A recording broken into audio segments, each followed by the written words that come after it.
This is Pearl in the Morning, right on Pearl Radio. You can stream us live on www.pearlradio.co.ke. My good name is Janik. Dr. Mbuve. And in studio, we have an amazing guest. We promised you that we are going to be bringing Mutu ambaye amesoma. Wacheni niwaambie. We roll with the who is who in this town. Situone hivi by the way. Neema ya Mungu imetosha. Wacha nikwambie. Yes. Naona. Aliona she's well constructed, akaamua pia ende construction architecture or what. Kaunti kaseo. Very nice. Very nice. You're na retweet. In fact, it's like she's not even in studio. Ni wewe? Sorry. Her name is Ivy and she's in studio today, but I'd like for you to just introduce yourself. Sisi tunachocha lakini sasa wewe ndio utaenda ku land the baby. So introduce yourself. Karibu sana. We're happy to have you. Kindly introduce yourself. Thank you for this opportunity. My name is Ivy Mwangi, and I am an architect. I work with Trowscape Limited, and it's a pleasure being here with you guys today. Pleasure is all ours. Wacha nikuambie. See, this one will go down in the books of history. We are rubbing shoulders with. Wacha tu niachie hapo. Siendelee sana. Hata nikaribisha shoulder kidogo ama itakuwa anethiko. Itakuwa anethiko. Hata nikae kwa kona. Utabomolewa hapo sahihi. Sorry.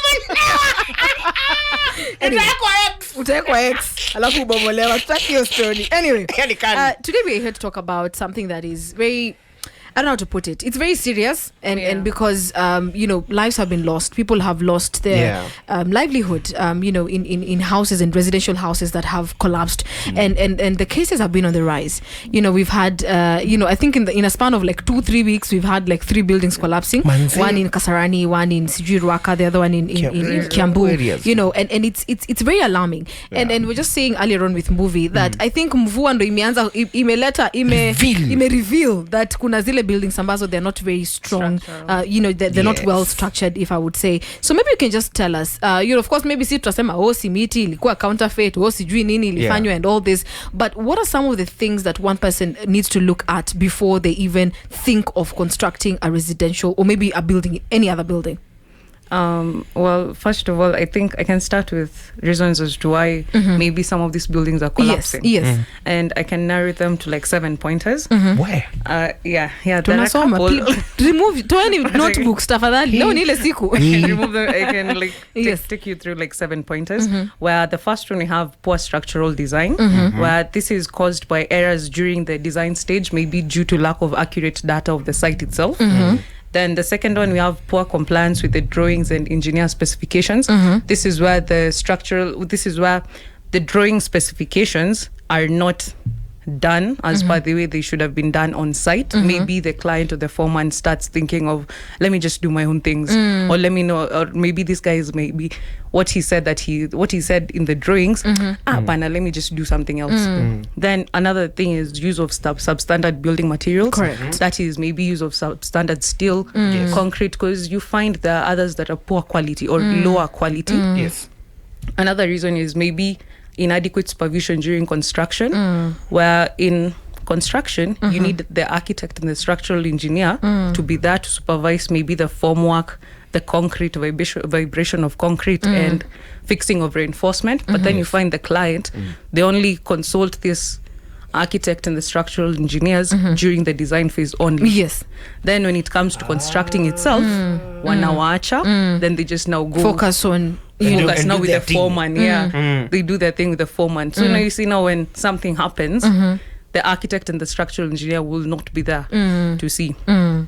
Then you also have maybe alterations or additions to existing structures. Correct. Maybe there's a building that was initially it was designed for 3 floors. Yes. So even when the engineer was doing the structural drawings or the foundation, it was done for 3 floors. Yes. But then 10 years down the line, the client comes and says, you know what, let me add like 5 floors on top of it. So you see, it sort of adds more load to the building. Correct. Yes. Yeah, and then others you find maybe due to natural disasters such as wind, floods. For example, now currently what we're experiencing these past 3 weeks. And then the last one, which is like specific to Kiambu, we have the lack of geotechnical information, mainly about the underlying soil, because you find Kiambu was previously an agricultural land. Correct. Right. So right now when buildings are starting to come up, we find that this soil was aerated too much because of the fertilizers, and now the soil is deep.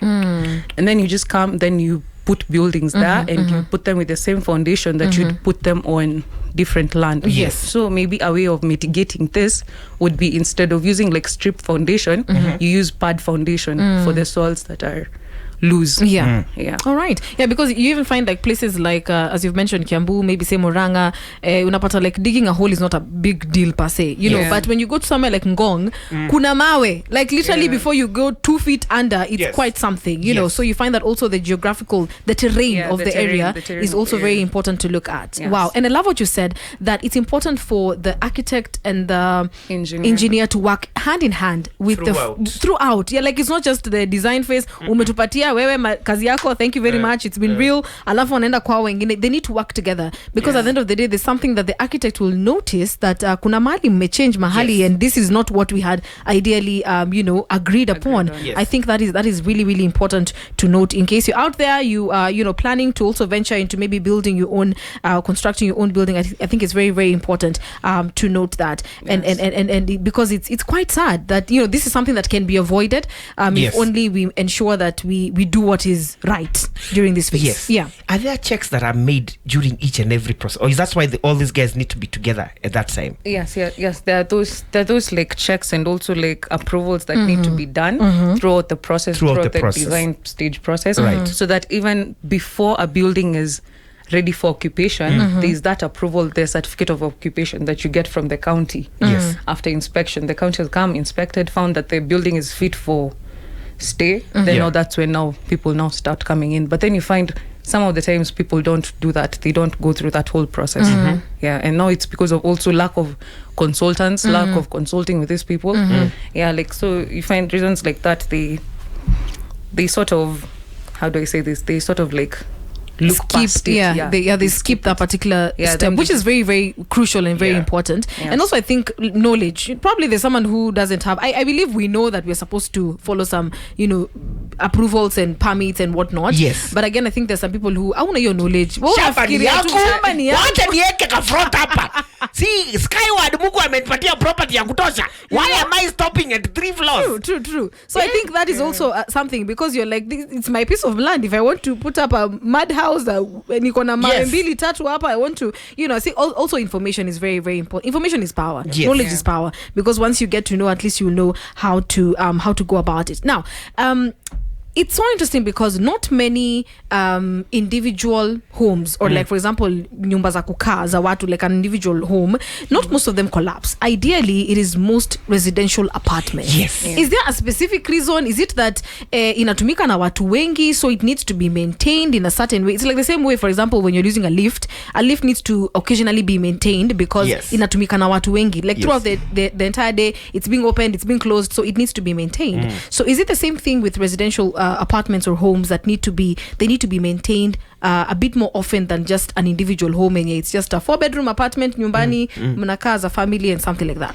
Not really, because this is because residential apartments, they are bigger than residential homes. Correct. So now, therefore, they're exposed to more loads such as we have winds, we have occupants, we have water tanks, and we have furniture. And, like, for example, if it's a 5-story building, and in this 5-story building, there are like 4 homes per floor. Yes.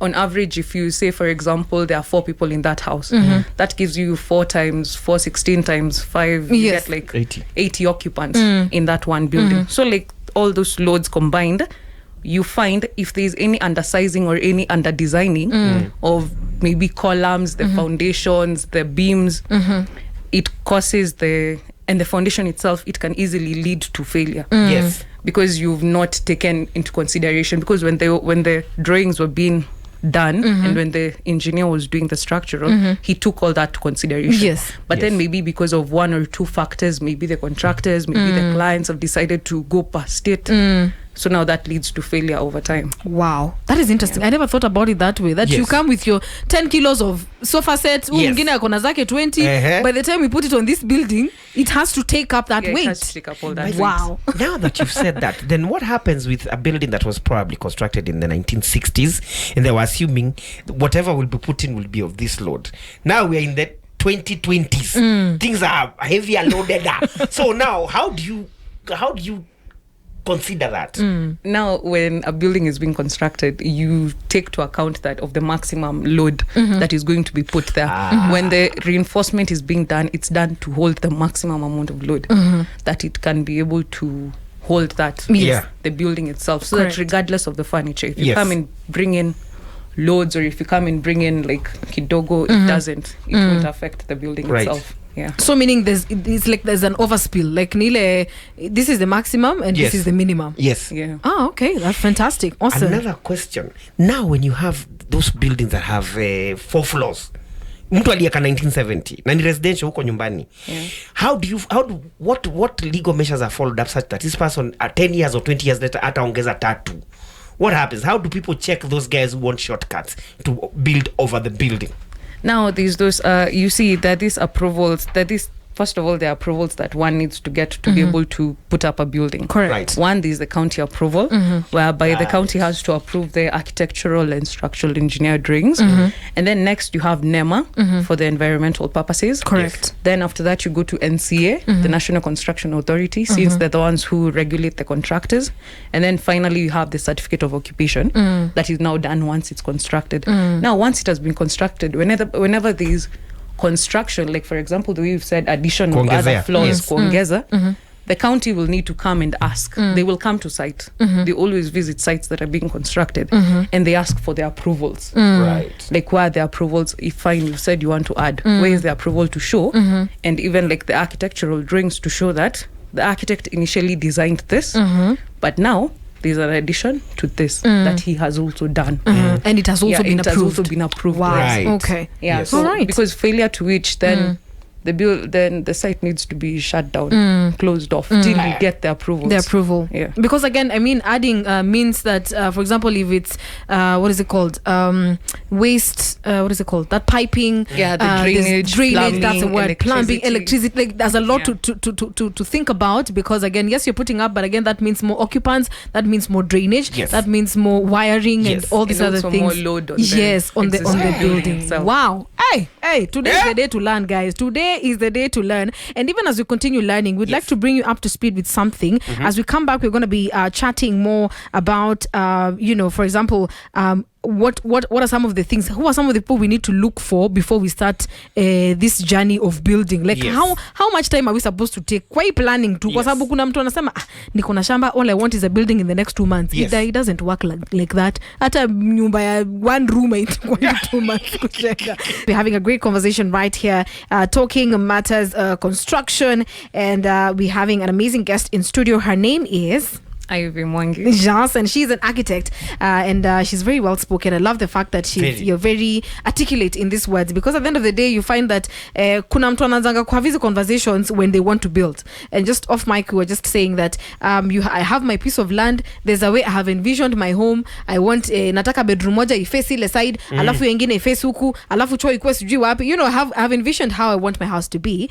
And then how long should these conversations take between the owner, the architect, and the engineer? How long should these conversations be in terms of building? You've already gotten my idea of the house, then now you put it down in terms of drawing it. Okay, for that, let me just take you through the process, through the entire process. Yes. Yeah. First, we have the meeting whereby the client meets the architect, and then the client shares the vision. Correct. Like your vision, you have this parcel of land, you want to build a 4-bedroom, 5-bedroom, 2-bedroom. Right. Then the architect turns the vision to a concept design, whereby first of all we go to the site. Once we go to the site, then we establish things. There are a couple of things that we establish. For example, number 1, the ownership of land. We need to ascertain that you are yours. The owner of the land. Yes. Wow. Number 2, we do a topo survey. This is why it gives a fall of the land. It helps in knowledge of drainage, level of the road. Then we do a geotechnical report.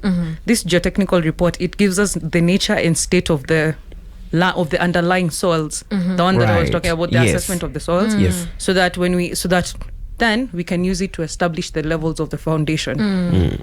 Then finally, we do the environmental impact assessment report, where it guides on the impact of the building has on the environment and the mitigating measures that to be undertaken during construction. Because like buildings, all of them, they affect the environment in some way. Correct. So you need to find ways of mitigating. Then after that, we now start with the concept design, whereby now we come up with the concepts and then we present them to the architect. To the client. Yes. Then when the client picks a concept, the architect proceeds then to scheme design.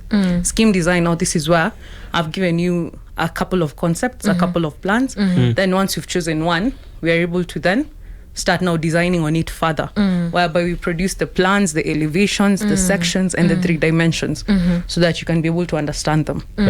Once you've approved them as the client, we move now to detailed design. Now this is for the window schedules, the door schedules. We tell you the type of doors, the size of your windows, how it is they're going to be done. If you have a chimney, the chimney details. Then after that, once done, the architect stamps the drawings, and then you proceed for statutory approval, which is now the county approval. Okay. Once you've gotten your county approval, then you commence now the process of tendering for procurement of a contractor, now the foreman. Then now once you get now a contractor, that's when construction begins. Wow. We mi nilifikiria tu shamba ninayo, nyumba mawe iko, 2 months. simiti kwanza kwetu kuna river, unaenda unachota kithangazi, inaitangwaje sand hapo tu, jua 2 lorries 3 lorries kwisha, uko sawa. Maji ndio hiyo ya mtoni, maji ndio hiyo. Si lazima hii mixture, by the way, you need to tell us about that mixture. Si lazima hii cement na maji kuwe balance, 2 to 3. Let's do 1 to 2. See how it goes. Hey, let me tell you, it's interesting, but I'm learning. Personally, I hope you guys are learning as well. Before you talk to us about the mixture of the cement and the nini, there's someone who has I don't know if it's a question or it's a point he's bringing out. He's saying, talking about buildings, I have a friend who's working with the Kanjo, who in the building sector, and he says that every building has an inspector and they check and pass a building as per the floor. So if one Gorofa fails the test, the whole building is brought down. Maybe you can confirm how true that is. Now this is now where the point where I was bringing for where you need to involve the consultants. Correct. During the site visits. Yes. Where you need to involve the architect and the structural engineer. Because now during construction they are able to carry out cube test, whereby they test the concrete, the strength of that concrete itself. If it is not strong enough, then that column, you just need to stop there. You either start from scratch or you rectify it, because before we even put up another slab. Wow. This floor needs to be done away with. Done well. Wow. So it is possible for you to bring down. Possible. Sasa tumefika 6th floor, tubomoe nyumba ndo tuanze tena. But sasa now, at that point now, who is at fault? I know, right? Wow. So meaning one slight mistake, one slight can render the whole building. Yeah, because you find like, for example, if the strength of the concrete of the reinforcement at first floor was, maybe it has failed or something. Yes, there's no way you can assure that it can hold up because of the loads. Yes. Then now start bringing in people, start bringing in water tanks, start bringing in furniture, start bringing in it will just. Yes, it will go down. Yeah. Wow, interesting. I hope that you guys are learning, by the way, but me personally, I am learning a lot. We have this is Ishmael on our text line, and Asema, online engineering plus corruption equals to such things that we've been going through. So compromise is a great deal in today's life, and it's very unfortunate that you find there's a self-proclaimed engineer out there, amesoma sijui course online, but can you actually virtually, like for example, look at a piece of land, or you have to be there in person? You have to be there in person. That's for architects, we advise even the clients for us to even carry out a site visit before we even start designing the building. Yes. So that you're able to go and physically see, so that you don't go and just design a building based on a picture and then you just now bring it here on site, because then when you bring it here on site, you haven't carried out that survey, the geotechnical report, you've not carried it all out. Then when you bring it, then it further brings in more problems. So that's why you need to be there for the site visit before and also during construction. All right. Because unaweza tumua picha alafu umeenda kudesign pate bedroom imeenda huko imeanguka huko karibu na mtoni. What's going What's happening? Wow, that is interesting. So maybe even as we wind up, what would be your advice in terms of someone who's planning to start building? Should they be willing to set aside X amount of money to be able to have all these meetings? Because I'm imagining these meetings cost money. We are not just meeting under the sky. So would you advise for someone to not feel bad in investing X amount of money just to ensure that at the end of the day they have something that won't collapse on them at night when you're just sleeping like this because you're not sure this building might come down any minute? What would be your advice to someone who's planning to start building? Give them maybe time to be able to save up, time to be able to source the genuine contractors and engineers and architects, because at the end of the day, Squeezy, we have so many people self-proclaimed architects who self-proclaimed, it's very sad. So how would you advise someone who's planning to start that journey? I'd advise them first, involve a consultant, get an architect. Then sit down with the architect, share your vision. Tell them what it is you want in the future, how long maybe you want to do it, and then you can start the design process with the architect themselves. You start it, and then once you get to the point where you have now your drawings, then you can involve a QS, get a bill of quantities for those drawings, get like the average approximate amount of how much it will actually cost. Correct. Then if you're ready to do it, you can proceed. If you're not, you can now start saving up on money. You get? Because now you already have maybe an approximate amount of money, an approximate budget that now you can be able to work with. So involve your consultant. Don't just get a foreman from somewhere. Your friends, uncle, I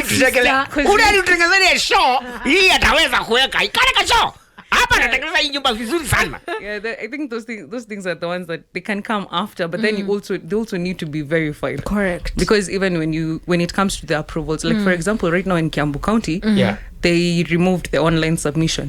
Now you have to submit those drawings physically. And taking them physically is a process.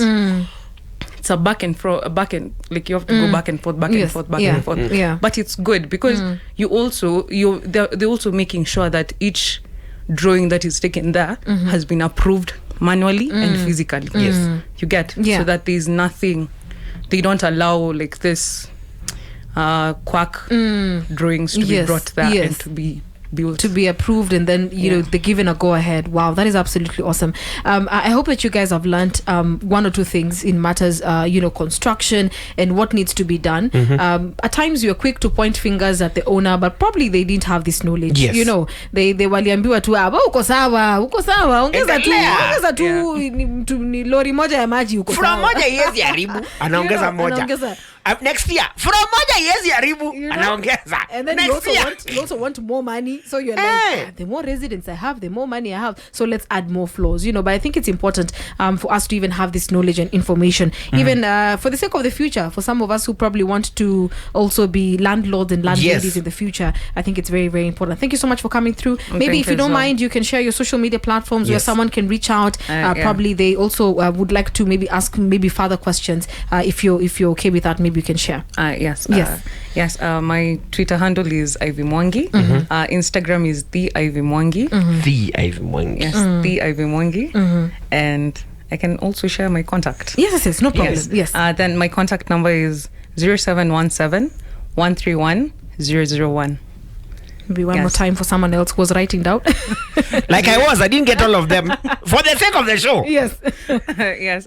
My phone number is 0717 131 001. And I believe we can be able to talk and exchange ideas. Absolutely. Asante sana. Thank you so much. We appreciate. Thank you for your time. And mimi nitakutafuta soon can be 2 days from now, 2 weeks from now, 20 years from now. Usijali, but before Jesus comes back. Yes. Hapo sana hapo nikutafuta because hata mimi nataka kutengeneza niko na 50 by 100 nataka kutengeneza ka something, but it is well. as well. And I hope that you guys have learned something. And let's just be careful. Let's just be on the lookout. Ask questions. Kwanza, if you're moving into a new building that people, you're the first tenants. Yes. Ask questions. Imagine no one will take you to jail for asking questions. So just ask questions and be very alert. Yes. That's the word. Be very alert. You notice a crack. You notice repiping. Imefanya nini. Yes. There's something about the drainage. You notice something. Ask questions. Consult, because at the end of the day we get to help each other. 96.9 FM Pearl Radio.